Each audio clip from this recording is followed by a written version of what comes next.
Hi అండి. Hi అండి. ఇది చూడండి, అరాచక పాలన, అరాచక ప్రభుత్వం. జగన్మోహన్ రెడ్డి పాలన ఎలాగుందో. బటన్ నొక్కారు కానీ విద్యాదీవెన డబ్బులు రాలేదు, ఇప్పుడు వరకు అందలేదు. కుమార్తె హాల్ టికెట్ కోసం హాల్ టికెట్ అందక పిల్ల ఎగ్జామ్స్ రాయటం కుదరక తల్లి ఆత్మహత్యాయత్నం విశాఖపట్నంలో. దీనికి సంబంధించిన ఇన్ఫర్మేషన్ ఇస్తున్నాను, ఒకసారి చూడండి మీరు.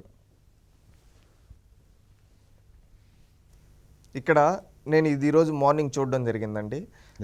నా న్యూస్ పేపర్లు మీరు ఇదే సేమ్. ఇదేంటంటే టోటల్ ఎంత బాధగా ఉందంటే అండి ఈ విషయం చూసినప్పుడు రాష్ట్రంలో విద్యా వ్యవస్థ ఎలా పోతూ ఉంది.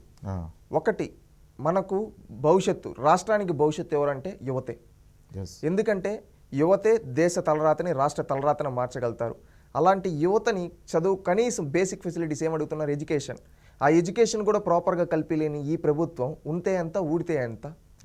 ఈ జగన్మోహన్ రెడ్డి గారు అనేక సందర్భాల్లో చెప్పాడు, నేను విద్యా వ్యవస్థ కోసం ఏమైనా చేస్తా, ఎంత మార్పులైనా తీసుకొస్తా. ఏం తీసుకొని వచ్చావు మార్పులు? ఒక్క టీచర్ రిక్రూట్మెంట్ లేదు.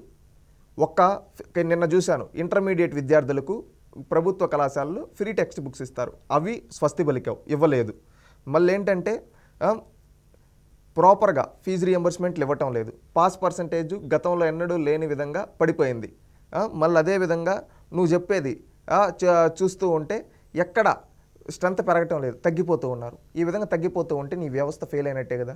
ఈ రోజు ఈయన మాటికొస్తే నేను 300 సార్లు బటన్ నొక్కా, 130 సార్లు బటన్ నొక్కా అంటున్నావు.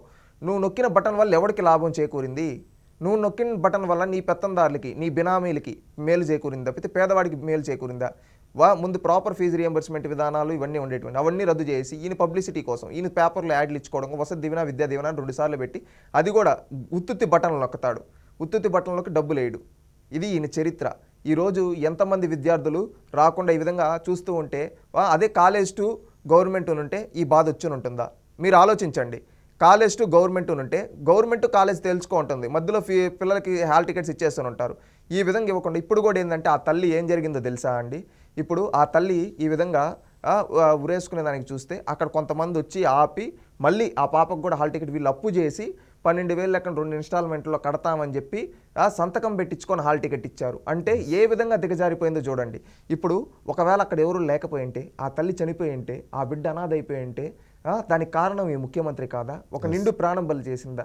మళ్ళీ అదేవిధంగా ఈరోజు వాళ్ళని అప్పు చేసి కట్టమంటున్నారు. పేదవాళ్ళు, పేద బతుకులు అప్పులు చేస్తే మళ్ళీ ఎక్కడి నుంచి కట్టగలుగుతారండి?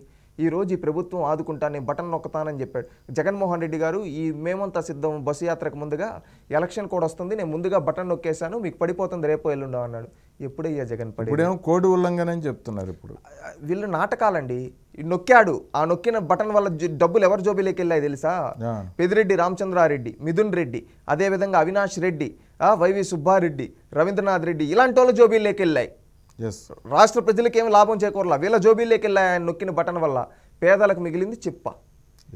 ఈరోజు విద్యార్థుల జీవితాలు నాశనం చేస్తున్నాడు. రాష్ట్రంలో ప్రజలందరూ కళ్ళు తెరవాలి. బటన్ నొక్కే ముఖ్యమంత్రి కాదు, భవిష్యత్తునిచ్చే ముఖ్యమంత్రిని ఎన్నుకోవాల్సిన బాధ్యత ప్రతి ఒక్కరిపైన ఉంది. ఈ ముఖ్యమంత్రి జగన్మోహన్ రెడ్డి మనల్ని దగా చేశాడు, మన పిల్లలు ఆత్మహత్యలకు కారణమయ్యాడు, మన పిల్లలు విద్యార్థులు చదువుకు దూరం చేశాడు. ఈ విధంగా దూరం చేసిన వితన్ని మనం భూస్థాపితం చేసి అధపాతాళంలోకి తొక్కితే మన రాష్ట్రానికి భవిష్యత్తు ఉంటుంది. ప్రతి ఒక్కరూ మేలుకొని ఈ 27 రోజులు రాష్ట్రం కోసం, రాష్ట్ర భవిష్యత్తు కోసం పనిచేయమని. విశాఖపట్నంలో ఉన్న ఈ బాలిక పాలిటెక్నిక్ చదువుతూ 25,000 రూపాయలు ఫీజు రీయింబర్స్మెంట్ అందక బటన్ నొక్కి కూడా డబ్బులు రాక 4 రోజులు దాటిపోయింది బటన్ నొక్కి.